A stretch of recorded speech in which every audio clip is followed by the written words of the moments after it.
¿ya? El otro 10% se divide un 5% en linfomas y el otro 5% más pequeño pueden ser sarcomas, puede ser tumor carcinoide o puede ser el GIS, el estromal, ¿no? Pero por lejos los adenocarcinomas. Cuarto lugar en incidencia a nivel mundial, ¿ya?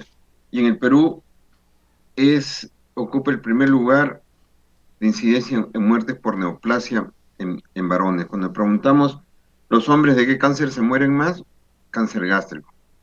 ¿Ok? Y las mujeres en tercer lugar, siendo en primer lugar cáncer de mama, en segundo lugar cáncer de útero y en tercer lugar cáncer de colon. Entonces, con lo cual ustedes ven que este es un problema pues de salud pública. Tan, tanto así que el ministerio tiene un plan que se llama Plan Esperanza, ¿no? Para las neoplasias más recurrentes. Y con ese Plan Esperanza se ha logrado pues que los hospitales, como el mío que es el Hospital 2 de Mayo, tengamos los equipos de última generación. Bien, factores endógenos. Evidentemente, primero, la edad. Estos son factores. Etiopatogenia, no es etiología. Etiopatogenia. En Japón, 54 años, ellos tienen mucho más cáncer que nosotros. En Estados Unidos tienen menos cáncer gástrico, la edad promedio 65. Y en nosotros los promedios están, en este estudio, Loaiza 56 años, INEN 65 y mi Hospital 2 de Mayo 62 años, ¿no? El INEN 65 porque ya son pacientes referidos generalmente, pero evidentemente nosotros estamos en un promedio más cercano a Japón. El cáncer gástrico, el adenocarcinoma, ¿no? Ataca más a hombres que a mujeres, hay más incidencia en hombres, 2 a 1. ¿Sí? Eh, si hablamos de la incidencia, de la herencia, hay lo que se llama una carga familiar, ¿no? Hasta 4 veces. ¿No? No es hereditario, pero obviamente en la historia clínica tendremos que preguntar, ¿tiene antecedentes de familiares con cáncer gástrico? Sí, porque hay carga familiar. ¿Mayor en gemelos homocigotes? Sí. Más elevado en el grupo sanguíneo A positivo? Sí, asociado a un 20%, sobre todo el cáncer temprano. Etiopatía. En la etiopatogenia está implicado el Helicobacter pylori, sí, evidentemente los estudios últimos lo demuestran, y la mucosa normal va a seguir este camino, gastritis superficial, ahí puede incidir el Helicobacter pylori para hacer una gastritis atrófica y para ir a la metaplasia intestinal, ¿no? Y luego el camino ya es conocido de ahí a la displasia. Okay. La mortalidad por cáncer está alrededor en Japón de 34 por 100.000 habitantes. Chile lo tiene más estudiado, está en 32. Venezuela 19, Colombia 17, Perú 12 por 100.000 habitantes, pero creemos que hay un subregistro. Todavía las estadísticas de la Seguridad Social, del MINSA, de las fuerzas policiales y armadas, cada uno van por su lado. ¿Ok?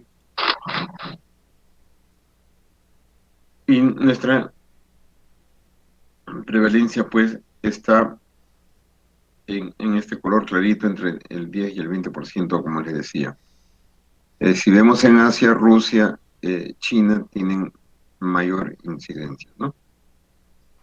Y en América Latina decíamos que Costa Rica, Chile, Ecuador también tienen bastante incidencia de cáncer gástrico. En los factores exógenos dentro de la etiopatogenia, para variar, está el bajo estándar económico, ¿no? Como un factor. Los alimentos, los de mayor riesgo serán pues los alimentos muy salados, los carbohidratos muy refinados, ¿ok? Y los de menor riesgo serán grasas, proteínas y carbohidratos de calidad, ¿ok? Y sobre todo las verduras y las frutas, ¿no? Por la vitamina C, por los carotenos, que van a actuar como antioxidantes. ¿Qué es lo que se sabe? que los nitratos en el estómago se convierten en nitritos y si ahí se juntan con las aminas biógenas, van a formar las nitrosaminas. Estas nitrosaminas está demostrado su poder cancerígeno, definitivo. ¿Qué impide o qué interrumpe estos pasos? La vitamina C como reductor. ¿Ok? Entonces, estos antioxidantes van a ser muy positivos para el organismo. Del trabajo que se sabe, mayor insistencia en agricultores, ¿ok? Por los pesticidas, los mineros por el relave de las minas, o los pescadores en la medida que coman bastantes cosas saladas, ¿no? Y en la migración, lo que se sabe que si un peruano se va de adulto a Japón, tiene las mismas posibilidades de tener cáncer gástrico como que se hubiera quedado en el Perú, y viceversa. Si un habitante de Japón viene al Perú, tiene la misma incidencia. Pero si estos tienen hijos, los hijos del peruano en Japón tienen la misma incidencia que cualquier hijo de un japonés. ¿Qué cosas está, qué cosa está ocurriendo aquí? Eso se lo dejo para que ustedes lo investiguen. Es- Ahora, la obesidad también se ha incluido entre los factores de riesgo para cáncer gástrico, ¿ok? No solamente el Helicobacter pylori, no solamente el virus del Epstein-Barr que está ligado al linfoma, la dieta que hemos conversado, el tabaco, la exposición ocupacional, el tema socioeconómico, sino también la obesidad. Escucho voces, ¿alguna pregunta? ¿Aló? Ok, seguimos. Enfermedades predisponentes. ¿Qué enfermedades nos predisponen a tener cáncer gástrico? La gastritis crónica atrófica, ¿ok? La anemia perniciosa, la metaplasia intestinal, sobre todo la incompleta, ¿ok? Y a esto se le está poniendo hincapié bastante en estos últimos años. Los gastrectomizados, más de 10 años, ¿no? Obviamente. Antes de los bloqueadores H2, antes de que aparezca en el mercado la ranitidina, de 4 úlceras duodenales, una se operaba. Casi el 25% de los casos llegaban a cirugía. Y ahí se hacían antrectomías, ¿no? Y si me preguntan por qué antrectomías, obviamente porque en el antro están las células G, ¿ok? Pues las células G son las que tienen que ver con la secreción de ácido gástrico, ¿no? Con la gastrina. Entonces se hacían antrectomías, selectivas, ultraselectivas, cortando el nervio vago. Pero al final es que es lo que quedaba, un muñón gástrico unido al intestino. De ese muñón es que tenían posibilidades de formar cáncer gástrico. Entonces a todos los pacientes gastrectomizados se les hacía, se les hace seguimiento endoscópico para tratar de evaluar pues que no vuelvan a formar cáncer a ese nivel. ¿Bien? El páncreas ectópico, la enfermedad de Menetrier, que es la hipertrofia de los pliegues del estómago, la úlcera gástrica, ¿ok? Pero acá vale aclarar que la úlcera gástrica nace como úlcera gástrica y finaliza como úlcera gástrica. No se convierte la úlcera gástrica péptica en, en cáncer. Que la enfermedad ulcerosa predisponga al cáncer, de eso estamos hablando, ¿de acuerdo? Pero lo que es úlcera péptica y lo que es cáncer es cáncer. ¿Que hay una predisposición a los pacientes ulcerosos? Sí. Igual con los pólipos adenomatosos, ¿no? La mayoría van a ser pólipos hiperplásicos, pero ¿cuál es la conducta que tenemos? Todo pólipo que vemos en el estómago lo sacamos, pues, ¿no? Un porcentaje va a evolucionar a adenomatoso, a displasia y a cáncer. No sabemos cuáles, así que mejor todo pólipo lo sacamos. Igual va a ocurrir en colon, ¿no? Ya cuando hagan la clase de cáncer de colon, ahí le van a decir lo mismo. Bien, entonces estas son enfermedades predisponentes. La única lesión precancerosa es la displasia, ¿no? Como el prefijo lo dice, dis, alteración, y plasia, tejido, es una anomalía del tejido, donde va a existir atipia celular, donde va a existir una diferenciación celular anormal, una desorganización de la mucosa, y eso va a configurar pues la displasia, ¿no? No, a la final el cáncer es exceso de vida, pues, ¿no? En un tejido que debe ser sumamente ordenado, como las losetas de un piso, todas las losetas igualitas, en filas y en columnas bien ordenadas, comienza a haber una alteración, ¿no? Y una deformación. Y eso está ocurriendo todos los días en nuestro organismo. Es el sistema inmunológico, es el que hace de baja policía, es el que se encarga de ir eliminando todo, las células que van siendo defectuosas.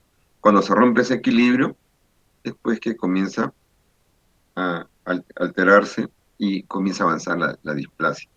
Afortunadamente, un 50% remite de estos cambios displásicos. Un 30% se estabilizan como displasia, ¿no? Un 20% progresa y un 10% llega al cáncer. Ese es el camino que ocurre. ¿En cuánto tiempo va a ocurrir esta evolución? En unos 10 a 20 años, es cierto, ¿no? Están las condiciones precancerosas, las que hemos mencionado, ¿sí? Están las lesiones precancerosas, que en este caso sería la displasia, que puede ser leve, moderado, severa, según como vaya avanzando. El punto crítico lo harán las condiciones del sujeto, su herencia, su sistema inmunológico, la edad, la dieta o la persistencia de la lesión. Y eso va a llevar pues a que se configure el cáncer gástrico precoz o el early cancer. Y de ahí va a pasar a cáncer avanzado. ¿Okay? Decíamos que esto ocurre pues en 10 a 20 años. En los factores de riesgo, y, y para que quede claro, está pues el de la historia natural del cáncer gástrico, ¿ok? Será pues tratar, diagnosticar y evaluar las lesiones, evaluar el Helicobacter pylori, los cambios en la dieta, bien, para que no avance, ¿no? Pero si no, de la mucosa sana, haber una gastritis crónica, a una gastritis atrófica, a una metaplasia intestinal, y a una displasia, ¿no? Ahí, ok. En la clasificación histológica del cáncer gástrico hay diferentes escuelas, ¿no? La OMS trató de sintetizar como un cáncer tubo papilar y un cáncer en células en anillo de sello o indiferenciado, que es el más agresivo. Doctor, Dime. doctor, disculpe, ya no se le puede ver la presentación. Uy, ya, ya, algo pasó. Sí, no sé si podía fijar, por favor. Ya.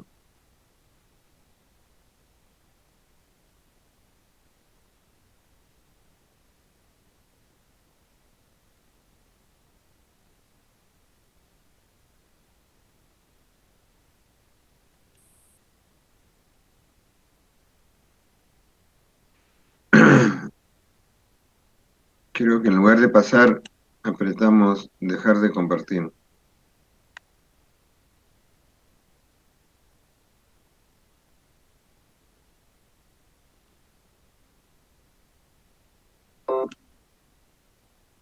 Ahora sí se le ve, doctor, sí se ve la presentación. Sí, vamos a ponerlo. Y le decía la clasificación histológica, pues, ¿no? Hay diferentes escuelas. Para los americanos es tipo intestinal y tipo difuso. Para los europeos es expansivo, infiltrativo. Y para la escuela japonesa, diferenciado e indiferenciado, ¿no? que esta es la que escribimos como Sociedad de Gastro. Pero bueno, todos probablemente en la literatura encuentran esta clasificación: tipo intestinal versus tipo difuso, tubo uropapilar versus células en anillo de sello o indiferenciado, expansivo o infiltrativo, o diferenciado e indiferenciado. El tipo intestinal, células malignas tienden a formar una estructura glandular, a diferencia del difuso, donde no hay formación de glándulas y son acúmulos de células neoplásicas. ¿Ok? El intestinal se asocia con atrofia gástrica de la mucosa, con gastritis atrófica, con metaplasia, ¿ok? Y con displasia, el camino que hemos visto, el intestinal. En poblaciones de alto riesgo, como Japón, como nosotros, el tipo intestinal. El tipo difuso, poblaciones de bajo riesgo, como en Estados Unidos y otros países. El tipo intestinal en hombres y pacientes mayores. El tipo difuso en mujeres y pacientes jóvenes. O sea que el cáncer que es más agresivo, el difuso, el indiferenciado, se ve más en mujeres y más en pacientes jóvenes, hombres o mujeres. El tipo intestinal da metástasis por vía sanguínea y el tipo difuso, metástasis intraperitoneales o invasión linfática, etcétera, ¿no? Entonces, el tipo difuso es de peor pronóstico. Acá, para que fijemos mejor el concepto, tipo intestinal decíamos que forma glándulas intestinales. El difuso son acúmulos de células neoplásicas, no se diferencia estructuras glandulares. El intestinal en adultos mayores, predominio masculino al que hablábamos, 2-1. Zonas de elevada prevalencia como en nuestro país, generalmente en el estómago distal, está asociado a los factores ambientales, al Helicobacter pylori, ¿ok? Y la diseminación peritoneal es infrecuente. A diferencia del difuso, en adultos jóvenes decíamos, el sexo 1-1, tanto hombre-mujer, una distribución más uniforme, generalmente en el estómago proximal. Tiene que ver no los factores ambientales, sino los factores genéticos más que nada, y la diseminación peritoneal es más frecuente. Bueno, esta transparencia se alteró, pero acá pueden ver que el tipo difuso tiene acúmulos de células, en cambio el intestinal tiende a formar estructuras parecidas a las glándulas.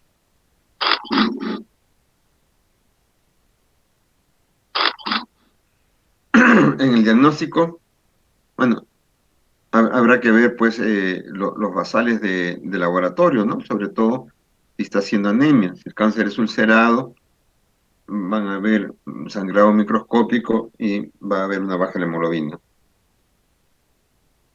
Marcadores de atrofia gástrica, pectinógeno sérico, grelina, gastrina, son algo que está en estudio, no está masificado como para poderlos pedir al momento, ¿no?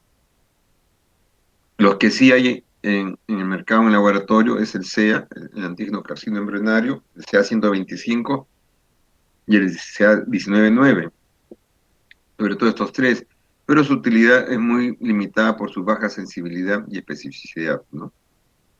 Entonces, ni hablar.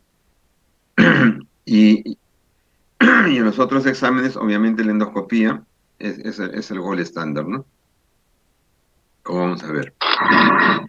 El diagnóstico puede ser, debe ser clínico, ¿no? Tenemos un paciente en relación a la edad, en relación al sexo, en relación si está consuntivo, etcétera, etcétera, ya podemos formular un diagnóstico clínico. El radiológico, evidentemente, el endoscópico, que es el gold estándar, y el definitivo, que es el anatomopatológico, ¿no? Que nos decir si es cáncer o no es cáncer. En el diagnóstico clínico puede ver desde un síndrome dispéptico, quiere decir molestias alteración pexis, digestión, o sea, alteraciones de la digestión bastante leves, sensación de llenura, ¿no? Flatulencia, eructos, etcétera. Ya un síndrome ulceroso definido como tal, un síndrome pilórico, pero más que pilórico es antropilórico, ¿no? Si es que la masa tumoral está ocupando espacio, y sobre todo a nivel distal, va a haber una retención, pues, ¿no? Ahí tendrán que hacer lo que se llama la succión hipocrática, ¿no? Hipócrates no tenía estetoscopio, ponía la oreja en el abdomen del paciente y lo movía, lo zamaqueaba, entonces se va a escuchar una fase líquida con una gaseosa, que es el contenido del estómago que está retenido, ¿no? Bueno, nosotros, a diferencia de Hipócrates, tenemos un estetoscopio, así que ustedes pondrán el estetoscopio en el abdomen del paciente y harán la succión y ahí podrán determinar. ¿Por qué hago hincapié en esto? Por favor, cuando estén de externos, de internos, o sea, hagan esta maniobra, porque ya ustedes hacen su presunción clínica de que hay un síndrome antropilórico y lo mandan para endoscopía. Conclusión, entramos con el endoscopio y está lleno de comida o parcialmente lleno. Y eso ocurre primero que como yo tengo que distender las paredes del estómago, definitivamente existe el riesgo que el paciente se aspire. Al distender el estómago puede refluir líquido hacia el esófago y termina ese líquido en los pulmones y ya el paciente una neumonía por expiración. Uno. Segundo, si hay contenido en el estómago, yo voy a demorar la endoscopía. Voy a tener que poner al paciente en distintas posiciones para estudiar todas las paredes.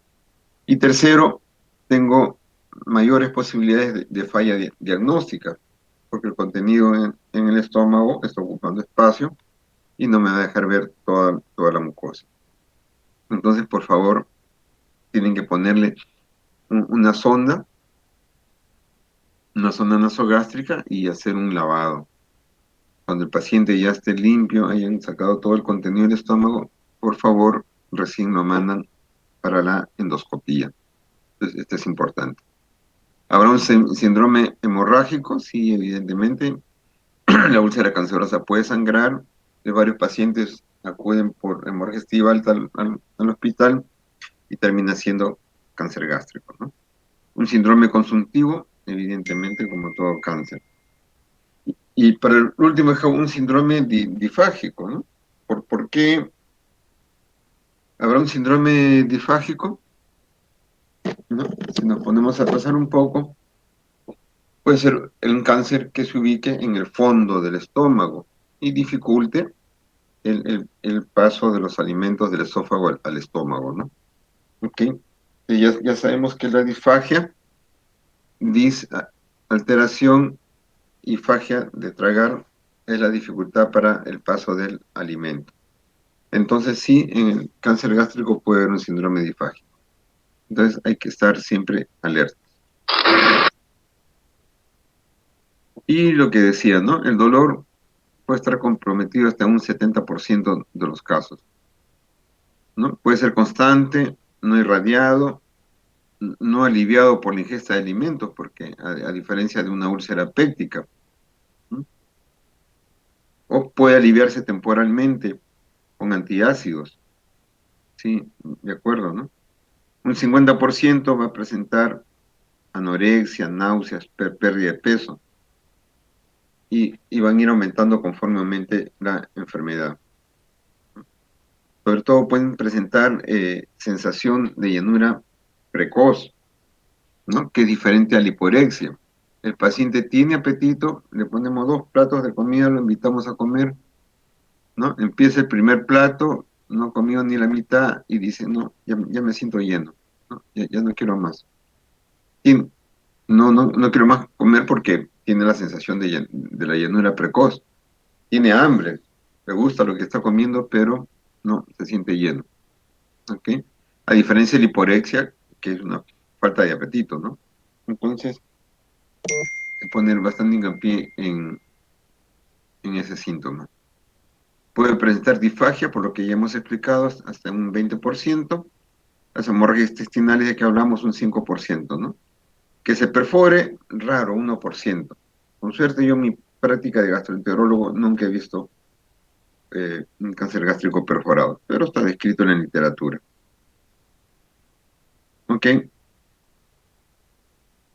Y en el examen clínico, bueno, y lo que hemos visto, ¿no? Un paciente consultivo, si el paciente es lectosómico, podremos palpar quizá a nivel del epigastrio la masa tumoral, ¿no?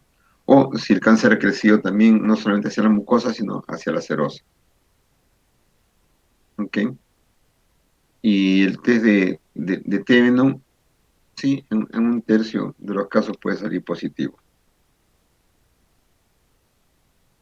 ¿Ok? Entonces, esto es lo que decíamos, ¿no? Si ya está metastasiado, puede haber masa abdominal, sí, si es que el hígado, el cáncer ha metastasiado el hígado, podremos palpar el hígado, ¿no? Puede haber hepatomegalia también, o la adenopatía supraclavicular derecha, que es el ganglio de Virchow.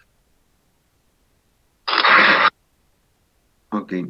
Entonces decíamos que los síntomas incluyen una pérdida de peso de causa no explicada, ¿ok? Una pérdida del apetito, dolor o malestar gástrico, disconfort, sensación de llenura precoz, ¿ok? Con pequeños volúmenes de comida, lo que les venía explicando, pirosis, ¿no? La sensación ácida que asciende por el esófago y termina en la boca agria, náuseas y vómitos, más en relación con el síndrome pilórico, sangre en las deposiciones, ¿ok? O puede ser un vómito o una hematemesis también. No solamente puede debutar con melena el paciente, sino también con hematemesis. Abdomen excavado si está consultivo, disfagia que ya lo conversamos, y en caso que haya una diseminación peritoneal, vamos a encontrar pues ascitis, ¿no? Ok. Entonces, esto es poner ojo alerta a estas condiciones clínicas, que serán las que tendrán que explorar cuando evalúen un paciente con posibilidad de cáncer gástrico. Ok, este es un trabajo hecho en un hospital aquí en Lima, y en el cáncer avanzado, pérdida de peso, el 90%, dolor 75%, anorexia 62%, vómitos, casi la mitad de los pacientes, 45%. La sensación de llenura precoz, un tercio de los pacientes. Tendrá que ver, les decía, con la ubicación del cáncer. Debutaron con hematemesis y melena, 15%.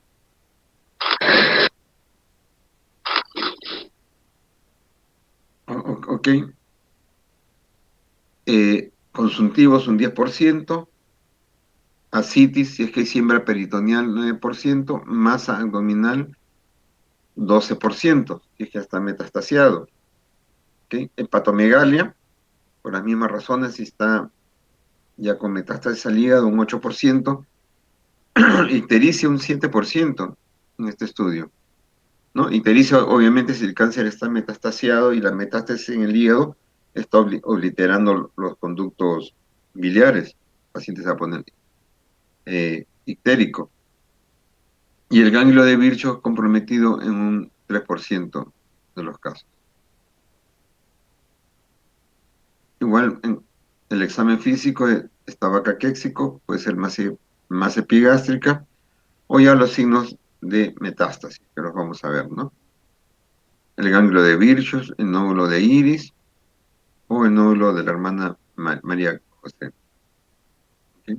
Está escrito también el nódulo de Bloomberg, masa tumoral al tacto rectal, ¿no? En mi práctica clínica nunca lo he visto. Lo que sí ponemos bastante hincapié es metástasis al ovario. Eso se llama el tumor de Krukenberg. Entonces los ginecólogos con buen criterio, cuando sospechan de cáncer de ovario, nos los mandan al paciente al gastroenterólogo para que le haga una endoscopía. ¿Por qué? El cáncer primario puede estar en el estómago y lo que ellos están viendo en el ovario es la metástasis, ¿no? Entonces, a eso se le llama tumor de Krukenberg. Las metástasis, la mayoría al hígado, ¿no? 40%. Menos a los pulmones, al peritoneo, al hueso, menos frecuente. 3% ganglio de Virchow, adenopatía supraclavicular izquierda. A los ovarios el tumor de Krukenberg está descrito el sistema nervioso central, muy raro. Y por extensión regional, obvio, a la unión esófago-gástrica, al vaso, al páncreas, a los ganglios regionales, al aumento o al colon transverso, ¿no? Todo lo que está alrededor del estómago. Y esto es lo que decía, ¿no? El nódulo de Irish, que es el ganglio axilar anterior. Entonces, en el examen físico tendrán la obligación, si están sospechando cáncer gástrico, de palpar, pues, la axila anterior izquierda, ¿no? Buscando el nódulo de Irish. O el nódulo de la hermana María José, que es aquí periumbilical. Y aquí lo vemos en la radiografía, ¿no? Ahí la obligación de buscarlos no son tan frecuentes, pero están descritos. En el caso del cáncer temprano, y este es un trabajo del doctor Hernán Espejo, que fue el maestro de mi generación. Entonces, él estudió en la década del 80 el cáncer temprano, ¿no? Demostró que encontró 111 casos, más incidencia de la que tenían en ese momento los chilenos. Pero la Agencia de Cooperación Japonesa, el JICA, se fue a Chile, no a Japón, porque ellos tenían mejor estudiadas sus estadísticas. Así de sencillo. Pero bueno, ¿qué encontró? Baja de peso, 54%, dolor tipo ulceroso, 45%, dispepsia, molestias vagas, un 40%, dolor no característico, 27%, paciente con melena, 21%, hiporexia en un 21% también, la astenia en 7%, la hematemesis, 6%, y otros síntomas más vagos, 14%, ¿no? Incluso en el estudio que él hizo, asintomáticos, había un caso, o sea, 0,9%.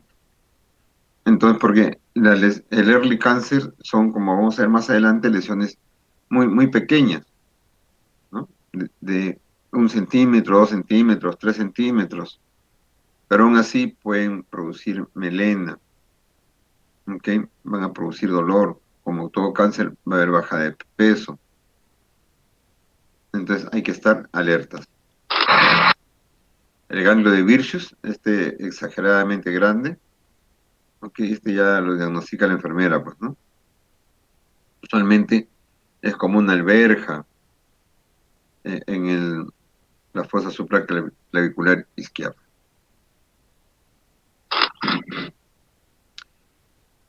Ahora, ¿qué dice la norma sanitaria?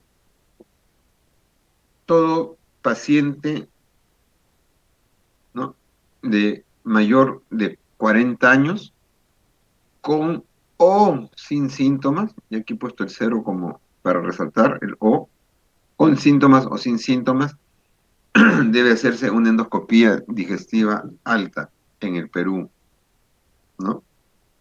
Por la prevalencia que tenemos de cáncer gástrico. ¿Ok?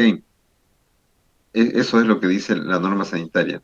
Desgraciadamente, estamos lejos todavía de llegar a estos parámetros. Es más, en mi hospital tengo 2 camillas para endoscopías. Tengo endoscopios, pero lo que falta son médicos. Yo debería tener una camilla solamente para que esté haciendo despistaje, y la otra camilla ya para toda la rutina del centro endoscópico. ¿Ok? Estamos lejos de la norma sanitaria. Pero esto ustedes lo tienen que tener claro.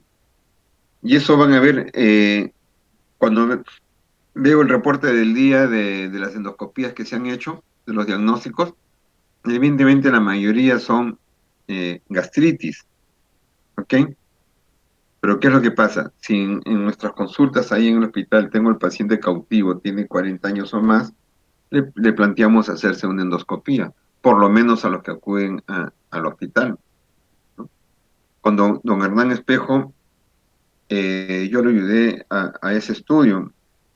En mi promoción médica se dio un hecho que a alguien se le ocurrió.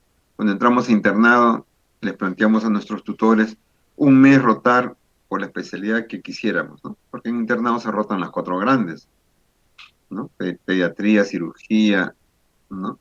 Ginecología y medicina interna. Digamos, dennos un mes para rotar. Entonces unos se fueron a traumatología, otros se fueron a hematología, y yo me fui, obviamente, a rotar un mes a gastroenterología de interno, pues, ¿no? Entonces yo le cargaba el maletín a Dornán Espejo, ¿no? Así casi literal. Entonces ahí agarraba, por ejemplo, todos los pacientes de la tabacalera, de 40 años, los subían a un bus y boom, lo llevaban a Rebagliati, ¿no? Que es donde me formé. Y ahí, de la puerta del consultorio, una cola de la puerta del consultorio de gastro hasta Salaberry, y todos desfilaban, los de hombres, mujeres, 40 años, y se hacían despistaje, ¿no? En los buenos tiempos del seguro. Entonces, pero eso es lo que deberíamos de hacer, eso es lo que hacen los japoneses. Ellos tienen mucho más estudiado el cáncer gástrico que nosotros, ¿ok? Y si es menor de 40 años, que dice la norma sanitaria, si es que tiene síntomas de alarma, pérdida de peso, vómitos recurrentes, tifagia, etcétera, le haremos una endoscopía, ¿no? Sospechando. Ahora es más, ahora se toma otro criterio. Si el paciente, ¿no? Que llega con molestias en historia clínica, digamos que sus padres han tenido cáncer gástrico a los 50 años, ahí hay que restarle 20 años. Entonces, eh, esa persona debe hacerse endoscopías desde los 30 años de edad, no desde los 40. O sea, al cáncer de los padres, del, ¿no? de la mujer o el varón, le restamos 20 años. Si lo tuvo a los 55, a los 35, y así por el estilo. Y eso con la idea de detectar el cáncer en sus estadios iniciales, es decir, en el early cancer. Esto también, para conocimiento, debe estar claro con ustedes. Esta transparencia es para los residentes, ¿no? Es decir, es el ciclo de la úlcera péptica, de la úlcera benigna, con el ciclo de la úlcera maligna. ¿Qué es lo que le interesa este cuadro? Que hay un momento en que se cruzan, ¿ok? Entonces, el cáncer se repiteliza, puede parecernos que es una úlcera benigna. Conclusión, toda úlcera del estómago la biopsiamos, así nos parezca que tenga aspecto benigno. Eso en nosotros que tenemos bastante cáncer gástrico, ¿no? Yo estaba rotando en las clínicas en Brasil, en Sao Paulo, y cuando veía una úlcera gástrica, para descartar cáncer gástrico, ¿no? Y el brasileño me decía, oye, tú estás fijado con el cáncer, ¿no? En la noche cuando me fui al hotel ahí a descansar, me puse a pensar eso y el día siguiente le dije sí, y yo estoy fijado, pues. Ellos tienen muy poco cáncer gástrico, en cambio nosotros tenemos bastante. Es toda úlcera en el estómago a descartar cáncer, ¿no? Así nos parezca muy bonita, muy formadita, la biopsiamos. Entonces cada uno en su realidad. En el estudio decíamos que la radiología también tiene su espacio, ¿no? Con una buena radiografía, sobre todo a doble contraste, podemos diagnosticar lesiones a muy pequeñitas, early cancer, ¿ok? Pero puede haber defecto de llenado, ¿no? El cáncer está ocupando una masa y es una lesión por sustracción, o puede ser un nicho ulceroso, y es una imagen por adición. Eso ya lo han visto en radiología. ¿Ok? Entonces, de ayudar, nos ayuda. Si se van a hacer su servicio médico rural y no hay endoscopio o no hay endoscopista o las dos cosas, y si encuentran un radiólogo así que tenga la vocación bien firme, pueden hacer su despistaje de cáncer gástrico con radiografía. El cáncer gástrico avanzado. ¿Cuál es la definición de cáncer gástrico avanzado? Es que el cáncer que va más allá de la mucosa y de la submucosa, ¿ok? Compromete las capas más profundas, que es la muscular propia, etcétera. Y hay una clasificación de Bormann, ¿no? Que es el Bormann tipo 1, que es una lesión elevada. El tipo 2, que es una lesión elevada y ulcerada, ¿no? Una Donald para los americanos, un picarón para nosotros, ¿no? Asemeja a un picarón. La de tipo 3 es elevada, ulcerada e infiltrada. Lo están viendo acá en el dibujo. La de tipo 4 es una lesión ya difusa, ¿no? Su máxima expresión, la linitis plástica. ¿Ok? Y el Bormann 1, decíamos que es una lesión elevada, límites precisos, polipoideo o vegetante, puede estar erosionado en su cúspide, ¿sí? No infiltrante, generalmente de tipo intestinal. El Bormann 2 decíamos que es elevado y ulcerado, ¿ok? Carácter vegetante también, límites precisos, como lo están viendo acá, generalmente tipo intestinal y no infiltrante. Y aquí lo están viendo, ¿no? Si viéramos este lado izquierdo de esta lesión ulcerosa, hasta podríamos confundirnos con úlcera benigna, ¿no? Más o menos bien definido. Pero si la examinamos con mayor detenimiento, ven que aquí están formando mamelones, ¿ok? Entonces su superficie está más distorsionada, ¿no? Y en el lado izquierdo definitivamente ya perdió la solución de continuidad, ¿no? Y esto se diferencia, por eso, una úlcera benigna de una maligna. Anfractuosos, mamelonado, ¿no? La fibrina sucia, erosionada, etcétera, ¿no? La úlcera péptica, si han tenido la clase, la úlcera es bonita, parejita, se forma y va pasando todos los estadios de Saquita, ¿no? Entonces, cáncer gástrico Bormann 2, pero es una lesión definida y nos puede hacer recordar a un picarón, pues, ¿no? Para tener una idea. Este es el píloro, entonces este es el pilar, está en el antro proximal. El Bormann 3, decíamos que elevada, ulcerada e infiltrada. ¿Ok? Listo. Generalmente en cuerpo y fondo, generalmente, pero puede estar también en el antro. Y esto es lo que ven. Esta úlcera que, como en la anterior, estaba fractosa, mamelonada, pero estaba delimitada, acá ya se perdieron los límites, ¿no? Por acá todavía este lado lo conserva, el inferior, pero el superior está completamente ya infiltrado, diseminado. Y acá lo están viendo en este ejemplo, ¿no? Este es el antro, y el tumor está formando como un embudo alrededor del píloro. Yo, siguen mi flecha, ¿no? Se nota mi puntero, ¿sí? Sí, doctor. Ya. Entonces, yo entro con el endoscopio por acá, ¿ok? Del antro, y tengo que meter mi endoscopio por ahí para pasar el píloro y llegar al duodeno, ¿no? Y el cáncer gástrico respeta el duodeno, ¿no? No lo infiltra. No siempre lo logro pasar el endoscopio porque de repente está estenosada la luz. Y es por eso digo que yo prefiero hablar de un síndrome antropilórico, no solamente. es decir, un síndrome pilórico cuando hablo de cáncer gástrico, ¿no?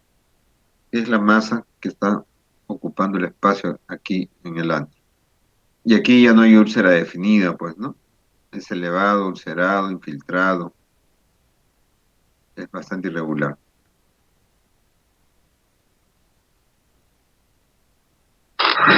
Ya ven. Y el Borman 4 ya hay mucho más desorden, pues, ¿no? Entonces está diseminado, infiltrante. Estadios avanzados de esto, la linitis plástica. Y aquí. Cuando tenemos las clases presenciales, yo les pregunto a los alumnos, ¿dónde está el cáncer acá? ¿No? Entonces la mayoría me dicen en el cuadrante, en los cuadrantes inferiores, ¿no? Sí, evidentemente que hay lesiones que a simple vista están alteradas, deformadas de lo que es una mucosa normal. Pero si se dan cuenta, las paredes anterior y posterior también están tomadas y la curvatura menor también está tomada, está rígida. En otra palabra, este estómago es tubular. Yo ingreso, le echo aire y no lo logro distender, porque el cáncer ha tomado todas las paredes, ¿no? En la curvatura mayor es más evidente, más deformado, pero en realidad está en todo. Obviamente que este paciente tendrá pues poca retención, con poco alimento, se va a llenar, porque el estómago no se distiende. Va a tener náuseas, vómitos, sí. En otras palabras, no va a tolerar los alimentos, ¿no? Este es un Borman 4, ¿ok?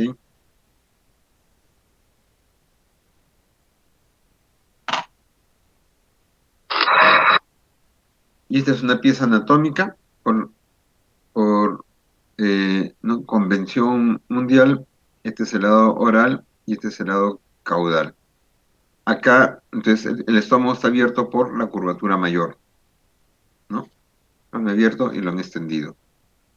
Entonces, acá en la curvatura mayor todavía ven pliegues que son normales, pero toda la curvatura mayor y parte de las paredes anterior y posterior está tomado por el cáncer, ¿sí? Esto también es una linitis plástica, no tan terrible como la anterior que les he mostrado, pero es una linitis. Y como los gastros tratamos de darle solución a todo, cuando encontramos una lesión que no la podemos clasificar en ninguna de las cuatro anteriores, le ponemos Borman 5, ¿ok? Son lesiones que han crecido, medias deformadas, muchas de estas son linfoma a veces. Entonces, Borman 5 cuando encontramos alguna lesión que no entra en las cuatro anteriores. ¿Cuál predomina en nuestro medio de los Borman? El Borman 3, ¿no? Cuando hemos revisado los trabajos del Hospital Loaiza, de la FAB, del 2 de mayo, en mi hospital, el Borman 3 es el que predomina.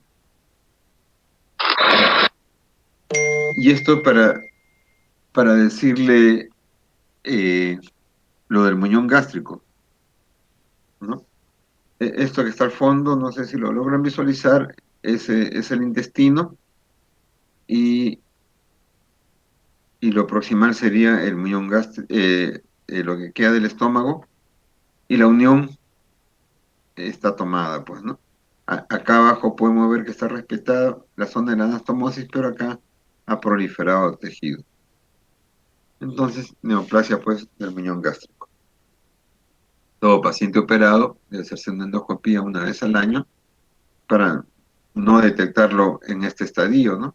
Sino cuando comienza el cáncer. Esto para recordarle lo que es un corte de la mucosa gástrica y para decirle que esta es la mucosa y esta es la mucosa, ¿ok? ¿Por qué? Porque vamos a empezar a ver lo que es el early cáncer o otro alterado.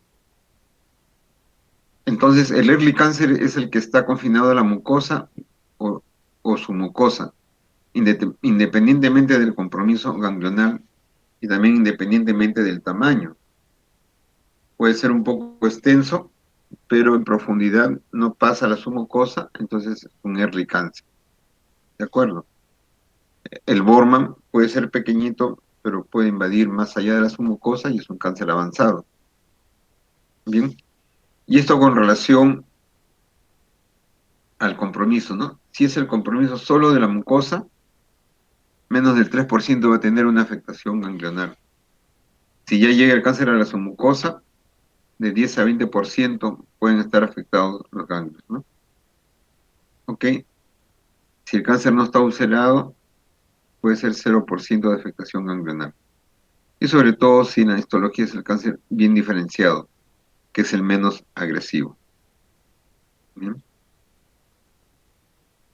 Entonces, ¿cuál es la importancia de estudiar el early cancer? Que su supervivencia a los 5 años puede estar a 95%.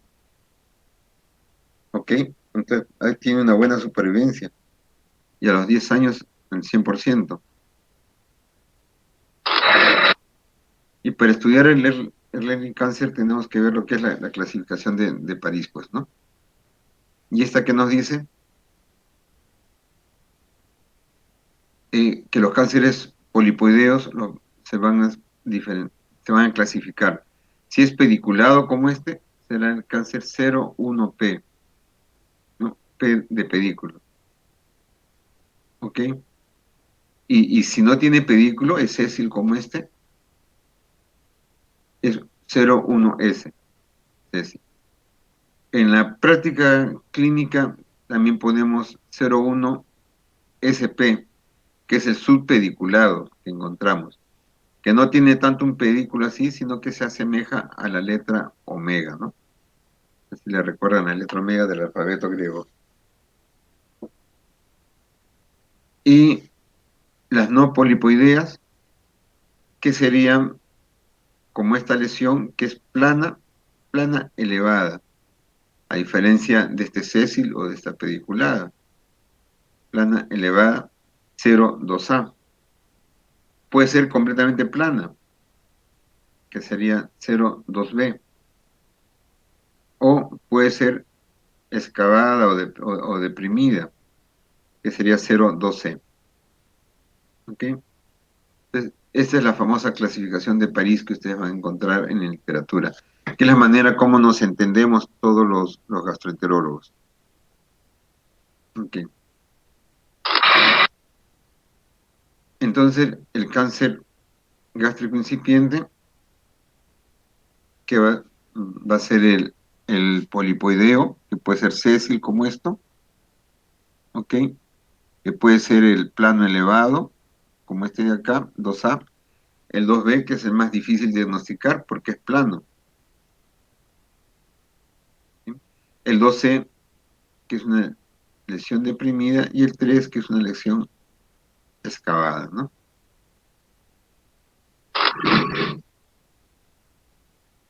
Estos son los criterios para la endoscopía. Hay que remover las burbujas y el moco de la superficie.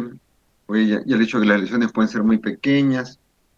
A esa hay que darle un espasmolítico si el estómago hay mucho movimiento. Hay que insuflar bien el estómago, que no quede en ningún sitio ciego que podamos al estudio. Y lo otro, que ahora contamos con endoscopios de última generación que nos pueden magnificar la luz o hacer una cromoendoscopía.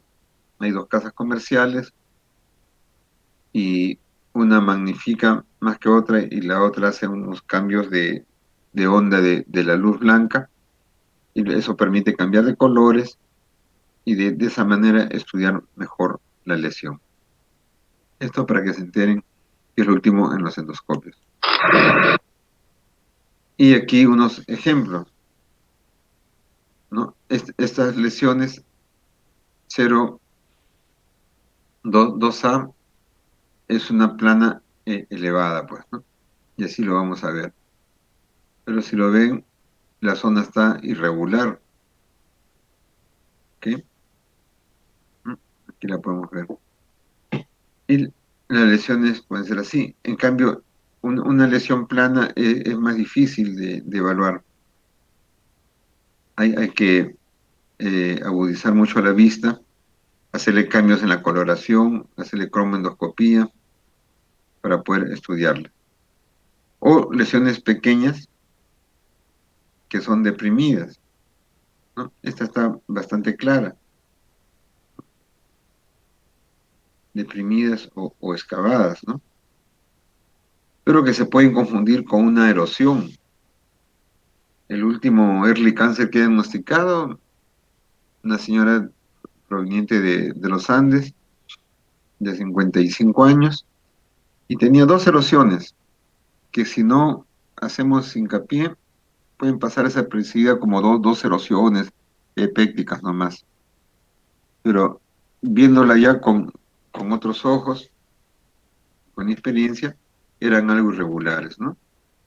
Entonces, en el estómago, todo lo que no nos gusta, lo biopsiamos, así definitivamente. Y todo lo que ha crecido, lo sacamos. Y esa es la ventaja de tener el endoscopio y la pinza de biopsia, ¿no? Y esas dos erosiones en esa señora resultaron las dos siendo cáncer, ¿no? Entonces era un early cáncer, ¿ok? Un tipo 02B, ¿no? Esto les he traído unas imágenes que ya son piezas de anatomía patológica, ¿no? Con el corte de la pieza y con el dibujo, para ver cómo esto es un 2A, ¿no? Plano elevado. Pero claro, acá está bonito, ya está fijado en formol. Pero si se lo imaginan, pues en endoscopía, entre los pliegues, con movimiento, hay que ver bien, ¿no? Y esta de acá, que ya es una 2B, una planita, ¿ok? O esta que puede ser acá nomás deprimida, y, y acá en formol ya está bien delimitada, ¿no? Pero está infiltrado. La zona deprimida está al centro, pero los pliegues no llegan hasta la lesión. Si fuera una erosión o una úlcera péptica, los pliegues llegarían, pero no llegan porque todo el tejido alrededor está infiltrado, ¿no? Como vemos acá en el dibujo y en la pieza, ¿ok? Entonces siempre tenemos toda lesión que estudiarla con mucho detenimiento. Acá otros ejemplos también, cómo se amputan los pliegues, no llegan, la lesión está acá, los pliegues no solamente se amputan, sino se juntan, ¿no? Entonces está alterado, pues, ¿no? En la úlcera péptica los pliegues llegan bonitos, como una estrella, ¿bien? O esta lesión de acá. Y si lo vemos en centímetros, estas lesiones son pequeñas. Esta es una que puede pasar por una erosión, pero ya hay un pliegue amputado, otros pliegues que convergen, entonces ya está alterada la anatomía por la infiltración, ¿no? Y estos son otros ejemplos. Lesiones muy pequeñas, centímetro y medio, 2 centímetros, ¿no? Y esto es early cancer. Bien, acá otros ejemplos, ¿no? Esta sí ya está deprimida, tiene zonas elevadas, zonas deprimidas, pero son muy pequeñas. Hace unos 7 años nos llamaron, 12 del día me llaman que mande un endoscopista a sala de operaciones. Yo dije, el cirujano ha hecho una hemorragia. ¿Qué cosa ha pasado? ¿Para qué nos llaman a sala de operaciones hace el día? Era que los cirujanos estaban operando un early cáncer, habían abierto el estómago y no identificaban la lesión, ¿no? Entonces nos llamaban para que nosotros interpretemos la endoscopía y se ubique el cirujano en dónde está la lesión. Esas son muy pequeñas y se pierden, ¿no? Aquí en Formol están bien facilitas, bien claritas, todas las determinamos. ¿Qué es lo que hacemos a veces? Días antes lo marcamos con tinta china, ¿no? Ahí le ponemos, aquí está, ¿no? Cosa que el cirujano se ubica dónde está la lesión. O lo que estamos haciendo también es ponerle un clip, ¿no? ¿no? Le ponemos un clip, eso que utilizamos para hemostasia en la hemorragia digestiva, y cosa que el cirujano también se orienta dónde está la lesión.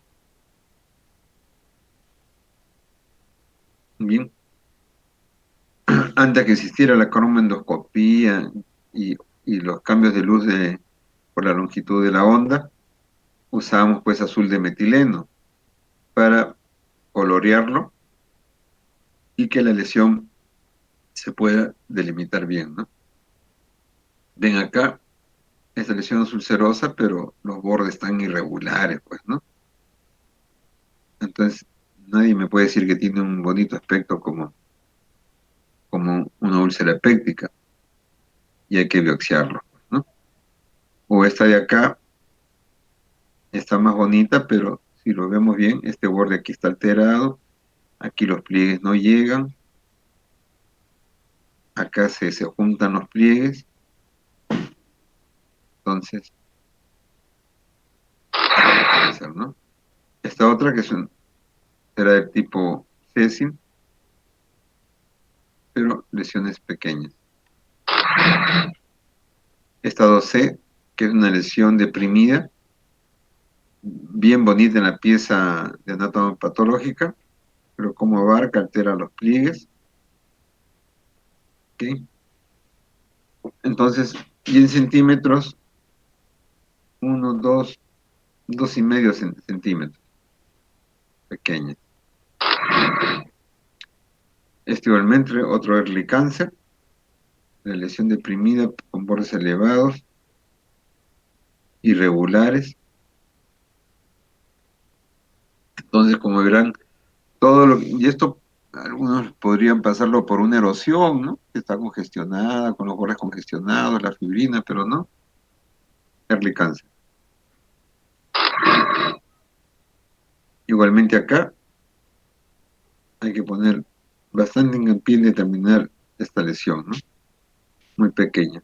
Igualmente este es el antro, y este es el pilar del ángulo, y está en el antro proximal. Ujú. Ok, un aspecto nodular con zonas de depresión, y más o menos esto medirá pues 3 centímetros, ¿no? Early cáncer.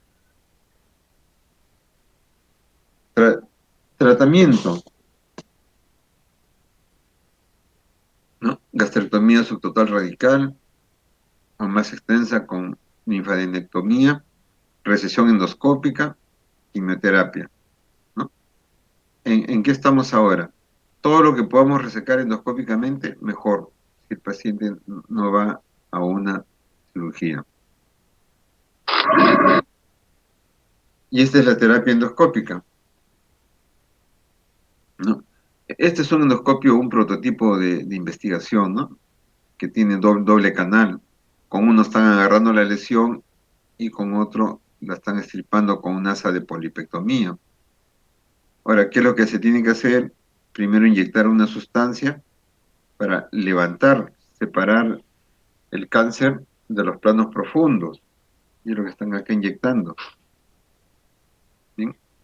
Levantar la mucosa y luego sacarla como que fuera un pólipo, pues, ¿no? Y lo erradicamos. ¿Ok? Y esta es resección de la mucosa. Bien.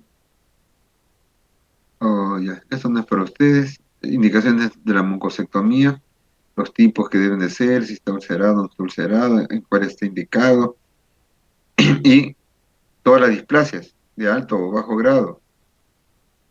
Bien. Y si es el adenocarcinoma, el que sea bien diferenciado o moderadamente diferenciado. El indiferenciado que es más agresivo, ¿no? No entra en este tipo de tratamiento, ¿no? Porque lo más probable es que tenga metástasis. Esto para que tengan la idea, ¿no? Polipectomía, mucosectomía o un poco más agresivo, disección submucosa. Bien. Y eso sí que tengan una idea de qué es lo que estamos haciendo. ¿Ok? Y estos es otros ejemplos, cómo tratamos de solucionar todo con el endoscopio.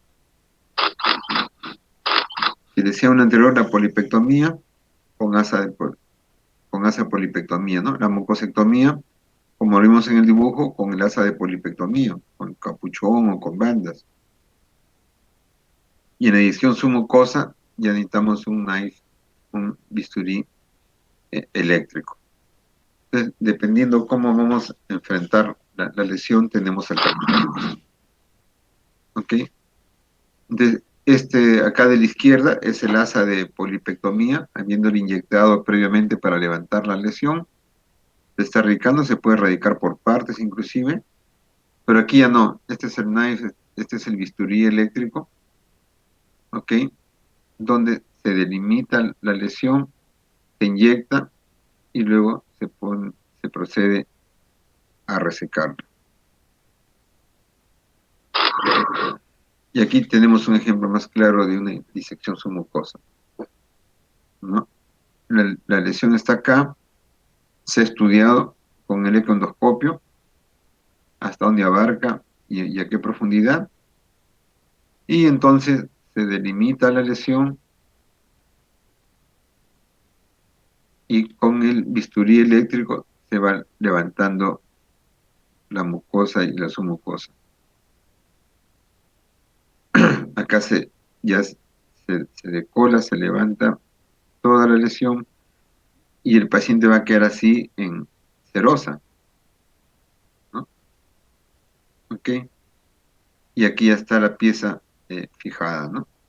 Lista acá están los puntos que se quemaron para delimitar qué es lo que se va a cortar, ¿no? Lo que se hizo en este primer paso, en B.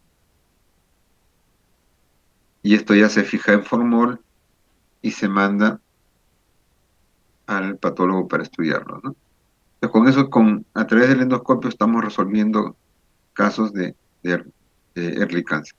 Ahora, este entrenamiento no es sencillo, ¿no? ¿Qué es lo que dicen? Uno, para poder hacer esto de la submucosa y que no se perfore el paciente y que todo salga bien y que resecamos realmente toda la lesión, no quede rastro, porque con esto estamos solucionando el problema de early cáncer del paciente.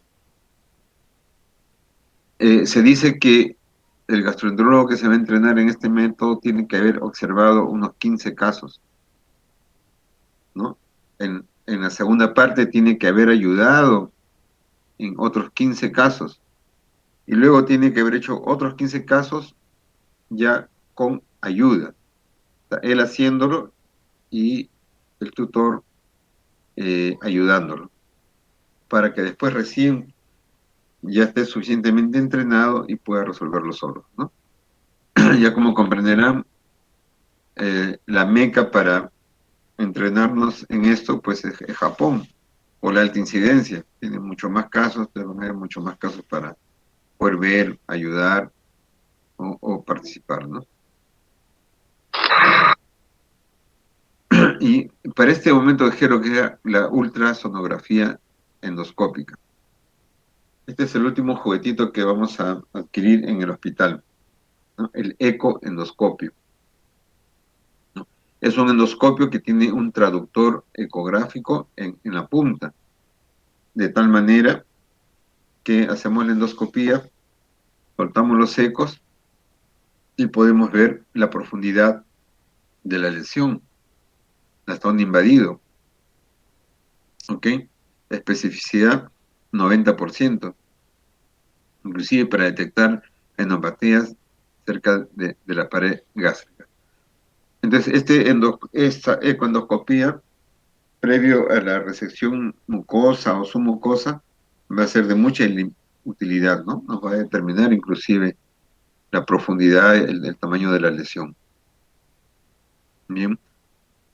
Ahora, este ecoendoscopio no solamente nos va a ayudar en el early cancer, sino también para la patología del páncreas, ¿no? El paciente tiene una pancreatitis y se le ha formado una colección en el páncreas y eso hay que drenarlo, podremos drenarlo a través del endoscopio, ¿no?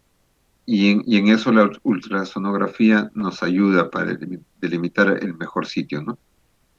Entramos con el ecoendoscopio, cortamos los ecos en la pared posterior del estómago, vemos la parte del páncreas donde está esa colección serosa y punzamos para aspirarlo y lo drenamos.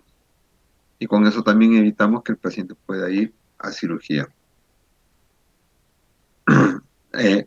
Para ver las vías biliares también nos sirve el ecoendoscopio, ¿no? Porque vamos a ver si a veces es difícil distinguir si lo que tiene el paciente es un lito, una piedra enclavada en el colédoco distal, o es un colangiocarcinoma, ¿no? O es un ampuroma, etcétera. Entonces, con el ecoendoscopio nos ayuda a complementar ese diagnóstico, ¿no? Entonces, es de gran utilidad. El último juguetito que vamos a tener. Otros hospitales ya lo tienen, pero mi hospital tiene enteroscopio, ¿no? Hay 5 enteroscopios en el Perú, uno de ellos está en mi hospital, ¿no? Con el enteroscopio, antes el intestino delgado, que era la zona más ciega, ya lo podemos estudiar, ¿no? Con el colonoscopio estudiamos todo el colon. Con el endoscopio alto estudiamos la parte del inicio del ayuno, pero con el enteroscopio podemos ir más allá. ¿No? Existe también, es cierto, la cápsula endoscópica, que es buena para ver intestino delgado, pero el enteroscopio es algo el estándar. No solamente podemos mirar, sino que también podemos biopsiar. Okay. Y la ecoendoscopía nos sirve, pues, decíamos, para ver la profundidad y delimitar el tumor, ¿no? Y después de la ecoendoscopía, con el capuchón, se procede, primero sería pegado una banda, las que se utilizan para las varices esofágicas, la ligadura, una banda elástica, pero que está cambiando de color, esto lo está apretando, asfixiando, luego se inyecta y luego se procede a extraer esta lesión. Y así es como queda, una vez extirpado. Y esa pieza se manda a anatomía patológica. Obviamente ha habido un primer momento donde se ha visto se ha hecho una endoscopía, se ha visto la lesión y se ha biopsiado. ¿Ok? De repente nos puede estar diciendo que tiene displasia, hay que sacarlo. Y con el método de polipectomía, extirpado esta lesión. ¿Qué nos ha ayudado? El ecoendoscopio para ver la profundidad, la extensión, etc. El tratamiento quirúrgico, ¿no? Y esto lo he traído a propósito, porque antes era el único tratamiento probablemente eficaz, ¿no? El quirúrgico. Pero para que vean cómo ha evolucionado, ahora, como les he demostrado, se pueden resolver casos a través del endoscopio, con las disecciones mucosas y submucosas, bien estudiado del paciente. Y antes no había eso. Entonces, el éxito dependía de la extensión del tumor, de la profundidad y si le encontraban infiltrado o no. Luego de este estudio había tres posibilidades, ¿no? Que sea una operación curativa, ¿no? Que extirpemos todo el cáncer, que sea una operación paliativa, ¿no? En el caso de un Bormann, ¿no? El Bormann, ¿para qué se opera? ¿No? Por dos razones, para que no sangre, pues también son unas tremendas úlceras, ¿ok? Y para que no se destruya, pero ambas para darle calidad de vida al paciente, ¿no? Y siempre es la pregunta del millón cuando es un Bormann, ¿no? Doctor, ¿cuánto tiempo más tiene mi paciente? Entonces no lo sabemos, pueden ser 2 años, pueden ser 3, 4. Yo en mi práctica por ahí tengo un paciente que lleva a los 7 años, no es lo común, ¿ven? Y de ese punto de vista el cáncer pues podría ser curable, resecable o inoperable, ¿no? Se entra, se mira, todo está tomado, entonces ya no hay mucho que hacer. Bien. Y cuando estamos en clases presenciales yo le pregunto, pues hago una votación, ¿no? ¿En qué cáncer, si va a operación, en qué cáncer el cirujano es más agresivo? ¿En un Borman o en un early cancer, ¿no? Y siempre están mitad, ¿no? Mitad me dicen el Borman, pues porque se impresionan por la lesión muy grande. Por la otra mitad me dice early cancer. Evidentemente, en el early cancer soy más agresivo cuando operándolo, ¿no? No esa lesión de 2 centímetros, de 3 centímetros se extirpa, y no solamente eso, sino también todas las cadenas ganglionares, ¿de acuerdo? Esta operación puede durar de 6 a 8 horas, pero en el early cáncer, acuérdense, la sobrevida es bastante alta. Pacientes que llegan a los 10 años, y en cáncer 10 años, estamos hablando de curación. Por eso, toda la importancia de formar a los endoscopistas es que puedan, que esas lesiones pequeñitas no se les pasen, ¿no? De que aprendan a que todo lo que no nos gusta en el estómago lo biopsiamos, ¿no? Porque un cáncer, un early cáncer diagnosticado a tiempo, bien diagnosticado, o lo resecamos endoscópicamente o mediante operación. Pero estamos hablando, si la sobrevida puede llegar a 10 años, estamos hablando de curación. Esa es la importancia. También el Borman les decía que las operaciones son más paliativas, realmente para que el paciente tenga una buena calidad de vida. No va a estar yendo, pierde sangre, hace anemia, le ponen sangre, o se obstruye y no puede comer, ¿no? Entonces, esa es la importancia de hacer un buen diagnóstico. Y para los que les gusta anatomía, aquí están pues todas las cadenas ganglionares, ¿no?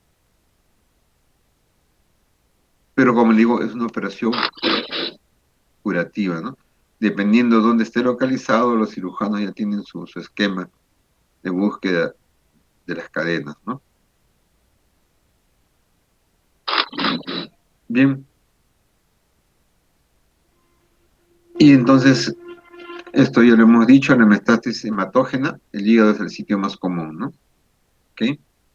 Menos común, pulmones, glándulas, adrenales, riñones, cerebro, huesos, ¿no? El cerebro nunca he visto. Siembra intraperitoneal ocurre en el aumento, en el peritoneo y en las serosas, ¿no? Generalmente dijimos el cáncer difuso, que es el más agresivo. Y esas son las novedades, ¿no? En la clasificación TNM podemos diagnosticar o hacer incidencia en los cánceres que se originan en la unión esófago-gástrica, a menos 5 centímetros de la unión, y se extienden hacia el esófago, ¿no? ¿Ok? Y eso ya pasa a ser un estadio de tipo esofágico, eh, como adenocarcinoma.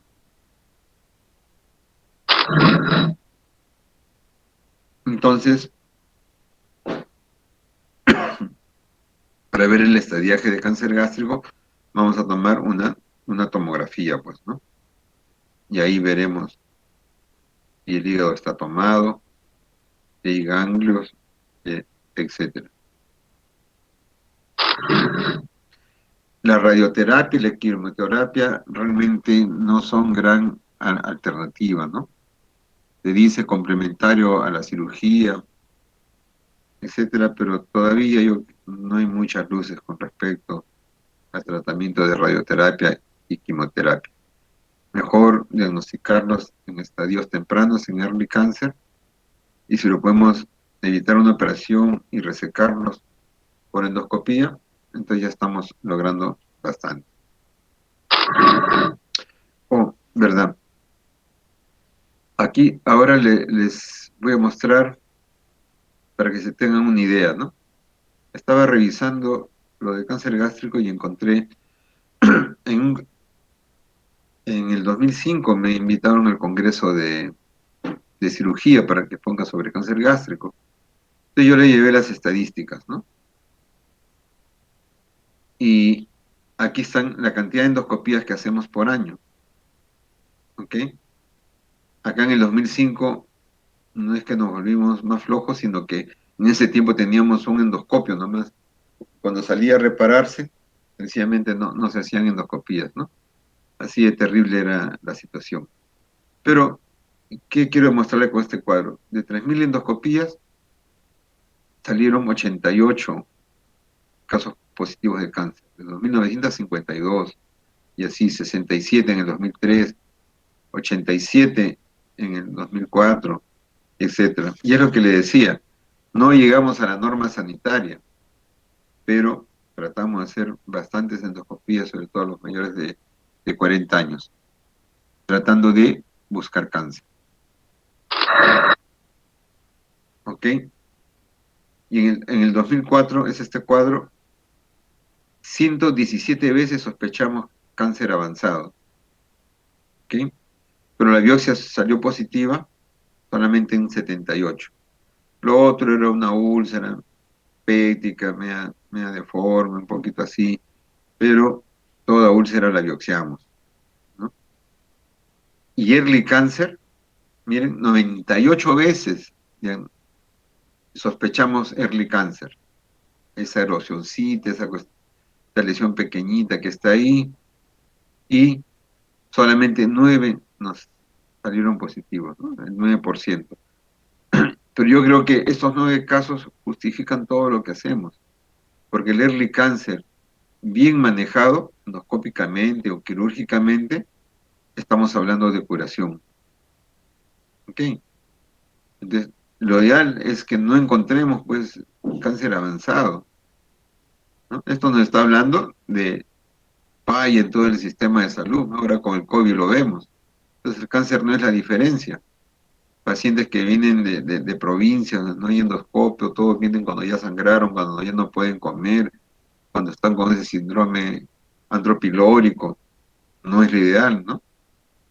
Lo ideal sería que detectemos todas las lesiones pequeñas, incipientes, early, porque las posibilidades de curación, pues, mm, son bastante importantes. Entonces, eso quería mencionar de cómo trabajamos en el servicio y lo quería explicar. ¿Y qué pasó con el Borman también en ese año? Encontramos lo que les decía en la literatura. Borman 1, ¿no? Bueno, acá sospechamos 6 veces, 2 salieron positivos. Borman 2, esa úlcera, ¿no? Que no sabemos si es maligna, benigna, 32 veces sospechamos, salió positivo 22. El Borman 3, sospechamos 54 veces, salió positivo 39 y así. El Borman 4, sospechamos 17 veces y solamente 11 salieron positivos, ¿no? Y el 5, una vez sospechamos y uno salió positivo. Linfomas que nos parecieron a la endoscopía, sospechamos 7 veces y 3 veces salieron positivos. Esa es nuestra lucha contra el cáncer gástrico. Y como le decía, el Borman 3 es el más común en nuestro medio.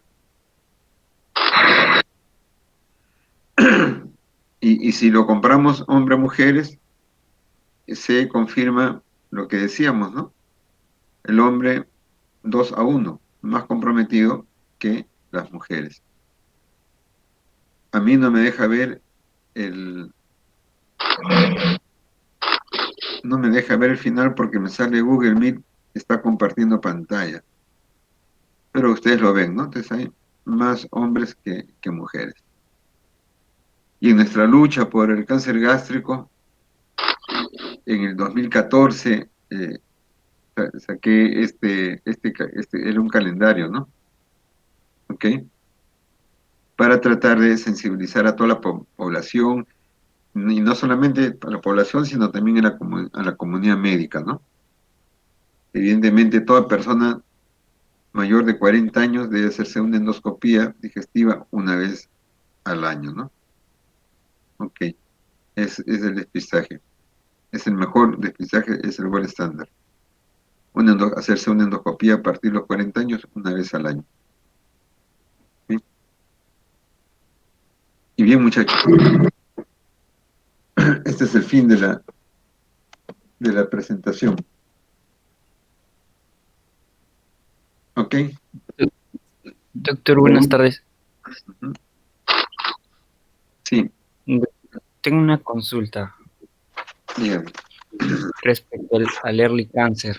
Este, mencionó que, bueno, un carcinoma que está confinado a la mucosa o submucosa. Ujú. Entonces, mi duda era, si está confinado a ese nivel, ¿por qué habría compromiso ganglionar? ¿Eso no sería un compromiso metastásico?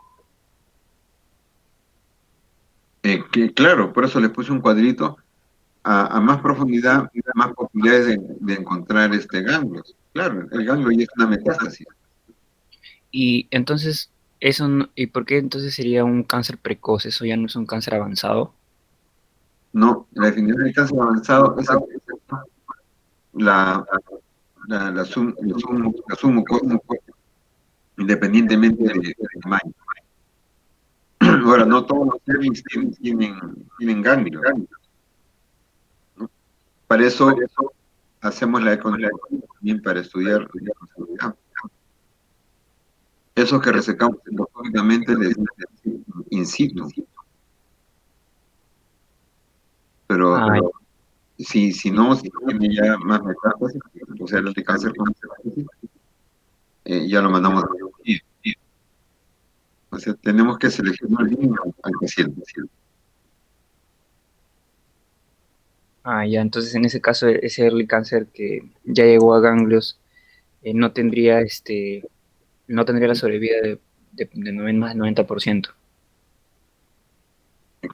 Pero si puede llegar, si es que se plantea bien la operación y se sacan todas las estaciones ganglionares. Por eso que esa operación, si el paciente va a cirugía, decimos, este no está para resección endoscópica, ¿no? Mucosa, su mucosa. Se va a cirugía. Entonces, en el early cancer el cirujano trata de sacar todas las estaciones y ahí tiene la sobrevida, tiene la sobrevida, que puede llegar a los 10 años. Ah, ya. ¿No? La definición del avanzado con el precoz es en relación a la profundidad del cáncer, si está mucosa, submucosa o invadió planos más profundos. Ok, doctor. Y una consulta. En las últimas estadísticas que mostró, o sea, mostró que, bueno, de un gran porcentaje, había una sospecha endoscópica y luego a través de la biopsia se confirma si es Claro. early cáncer o es un tipo Borman o avanzado. Entonces, mi pregunta era, ¿qué pasó con esa gran mayoría de casos? Entonces, si no eran eso, entonces, ¿qué eran? ¿Eran úlceras nomás o eran qué tipo de enfermedades? Eso es más que nada para tenerlo en cuenta como diferencial, quizá.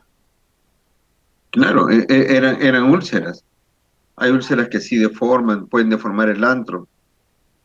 Acuérdense que por eso se llamaba síndrome pilórico, una úlcera en el antro, el mismo píloro puede deformar al estómago, ¿no? Y está ulcerado, y entonces lo biopsiamos y afortunadamente no es cáncer. Ahora, si tenemos endoscópicamente alta sospecha, lo que sí pasa es de que digo, no, esto es cáncer, ¿no? Me sale negativa la biopsia, eh, le doy tratamiento y al mes vuelvo a entrar y vuelvo a tomar biopsias. Y a veces a la tercera vez recién ha salido positivo. Eso también ocurre. O sea, en otra palabra, le hacemos seguimiento a los pacientes. Ah, ya. ¿Sí? Ok, doctor. Y bueno, también mencionó que en el Borman tipo uno es tipo polipoideo y el early cancer en París, el 1P también es polipoideo. En este caso, la diferencia sería a través de biopsia, no solamente endoscópica. Ah, así es, a través de biopsia. Sí, sí. Ajá. Ah, ya, o Pero sea, en el Borman 1 es una lesión mucho más grande que la lesión tipo polipoidea de la clasificación de Paris. O sea, ok. el Borman es mucho, en tamaño es mucho más grande. O sea, sí es muy grande, yo digo, esto puede ser un Borman 1, ¿no? Ok, doctor. Y con respecto a la linitis plástica, endoscópicamente solamente se dice porque ya no se ven pliegues o por otra característica más, endoscópicamente. Es un estómago más rígido. No, por empezar, no se distingue mucho, ¿no? Yo lo insuflo para estudiarlo y no se distingue. En unos casos ya está tubular. Y lo otro, y vemos ahí la rigidez o la poca extensión o se distingue parcialmente. O sea, el caso que la foto que se le he mostrado sí están tomadas pues todas las paredes, ¿no? La, la- la pared anterior, posterior, la curvatura mayor, menor, pero eso es como en la otra pieza de anatomía patológica estaba tomado solamente la curvatura menor. Es una mucosa despulida, ausencia de pliegues, erosionada por partes. Claramente te das cuenta que es un tejido alterado, ¿no? Ok, doctor. Y una última pregunta. Con respecto a la clínica, mencionó el síndrome pilórico. Entonces, mi pregunta es, ¿este síndrome pilórico es una alteración en el vaciamiento gástrico y cómo podríamos diferenciarlo con una disfagia? ¿O cómo se define un síndrome antropilórico o pilórico? Ya, disfagia. Primero tienes que hacer lo que es disfagia. Disfagia es la dificultad, Perdón, llenado precoz, me equivoqué. Llenado precoz. es que el llenado precoz es lo que me hace sospechar del síndrome pilórico, ¿no? Ah, El, ya. el paciente, la masa está ocupando el antro píloro, ¿no? Entonces el paciente come y se acumula, no hay esa facilidad para el pasaje del alimento del estómago al duodeno. Entonces, por lo tanto, el paciente viene y dice, doctor, yo como y me lleno rápido. Dependiendo qué tan obliterada está la luz, qué tan estenosada, ya podrá encontrar la sucusión hipocrática, ¿no? Si el paciente ya viene que, doctor, sufro de distensión, el estómago no me baja, como poquito y sigo distendido. Ah, ya, o Y, sea, el síntoma es el llenado precoz y el examen físico, cuando yo hago la succión, encuentro esas dos fases líquido y sólido en el estómago, a nivel del estómago. claro. Ujú. Ah, ya. Y más o menos, o sea, ya tomando en cuenta el tiempo de vaciamiento gástrico, ¿no? Después de ingerir los alimentos, supongo. Claro, claro. Antes, cuando no había endoscopio, se hacía el test de sobrecarga salina. Esa era una solución salina, o sea, un suero, le dabas 700 centímetros cúbicos a un paciente. Y después de 2 horas tenías que encontrar menos de 400, ¿no? Si encontrabas más de 400, ese estómago está reteniendo. Ese era el famoso test de sobrecarga salina. Ahora ya no lo hacemos porque entramos con un endoscopio y tenemos una visión directa, ¿no? Mm, Eso, ok, doctor, muchas gracias. ujú. ¿Alguna otra pregunta, si no, para pasar lista?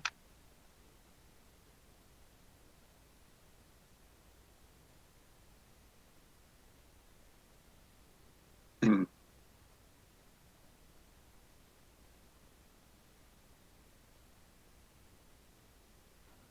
Bueno, ahora sí prenden sus cámaras, que voy a pasar lista. ¿Ok? ¿Están ahí todavía? Sí, doctor. Ok, Acosta, Presente, doctor, buenos días. no hay cámara. Ah, ¿se me ve? Sí, sí, sí. Todos prenden su cámara, quiero verlos. No esperen a que los llamen para prender sus cámaras. Ok, Alanya, Presente, doctor. no te veo. Sí, está prendida mi cámara. Alanya, ahora sí te veo. Ok, Alarcón, Presente, doctor. Buenos días. ¿dónde está Alarcón? Acá. ¿Me puede ver? No, no, no. Lo veo a Santiago Miguel, a Giovanni Castillo y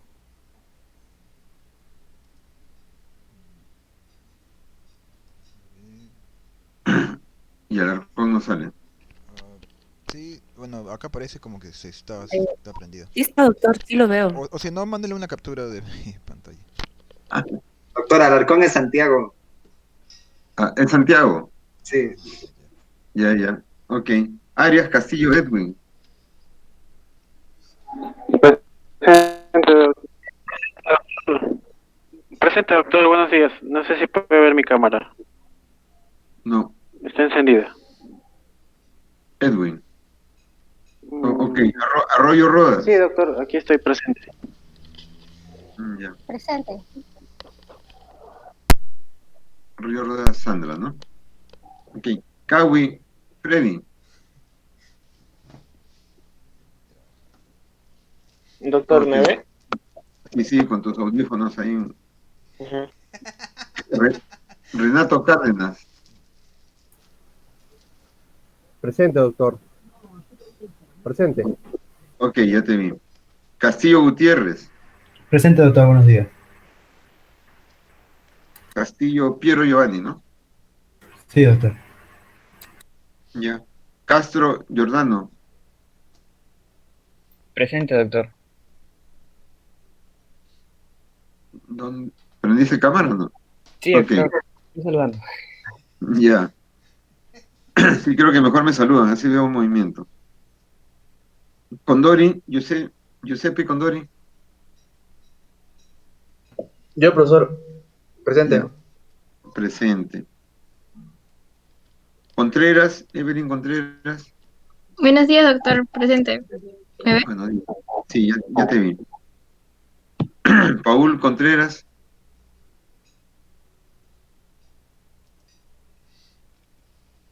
No existe.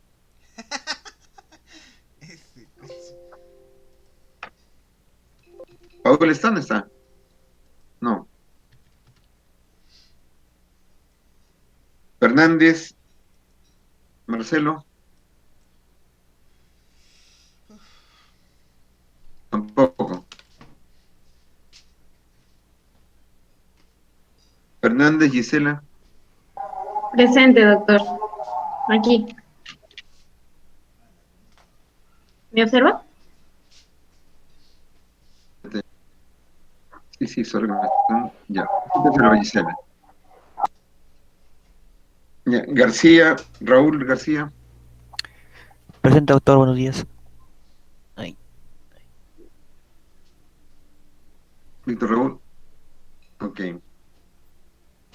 Gutiérrez, Cristian. Ya. Saluda, Cristian.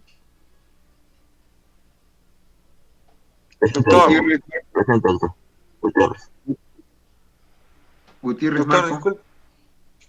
Doctor, disculpe, se me salió el MID hace un ratito, soy Fernández Maldonado. Voy a Pero no poner te mi veo. cámara. Acá estoy, doctor, disculpe. Ya. Ok. Ya. Marco Gutiérrez. Marco. Aló. Hola papi, buenos días. Hijita, estoy editando clase, te llamo en 10 minutitos. Ya te llamaba para ver si podíamos ir en la tarde. Me llamas para confirmarme. Confirmado. Ya, chao. Nos vemos.